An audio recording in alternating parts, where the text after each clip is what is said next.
বাবু, ধানমন্ডি ৩২ এই কথাগুলো মনে রেখো। ধানমন্ডি ৩২টা কি করলো?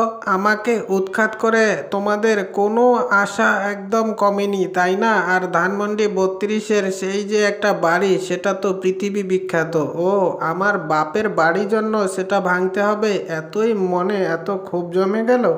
আপা, আমাকে দোষারোপ করে কোনো লাভ হবে না। আমি কি ভাঙতে গিয়েছি? আমি তো একদমই যাই নাই, এবং আমার তো কোনো নির্দেশও ছিল না। কি করব, বাইরের থেকে কেউ ইনস্ট্রাকশন দিয়েছে আর মানুষের ক্ষোভ সেটাই মিটিয়েছে।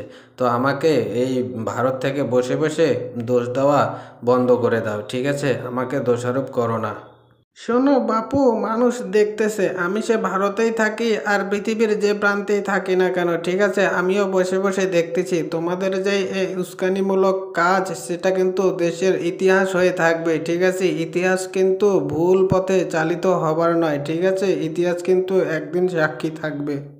আপা, তুমি ভারতের মাটি থেকে উস্কানিমূলক এই রকম যে তোমার ফেসবুক পেজ থেকে এই যে উস্কানিমূলক কথাবার্তা বলতেছো, এগুলো থেকে বিরত থাকো। আমরা তো চাই তুমি দেশে আসো। দেশে আসছো না কেন বলো তো? তোমাদের আমি বারবার বলছি না, সময় হলে ঠিক সময় দেখবে আমি দেশে চলে এসেছি, তোমাদের কিচ্ছু করা থাকবে না। তোমরা জাস্ট ওয়েট অ্যান্ড সি। তোমরা তো সেটাই অধৈর্য হয়ে গেছো, তাই না? ঠিক আছে, সময় হলে ঠিক সময় মতো আমি চলেই যাব। আমরা তো চাই আপা তুমি সে ভারত থেকে উস্কানিমূলক কথাবার্তা না বলে এখন দেশে আসো। দেশেই তোমার সব ব্যবস্থা হয়ে যাবে। যা থেরাপি দেওয়া দেশের মানুষই দিয়ে দেবে। আমরা আর কি করব? আমরা তো চুপচাপ বসে আছি। দেশের লোক এত উত্তেজিত হয়ে গেছে তোমার এই আফালতু শাসনের জন্য।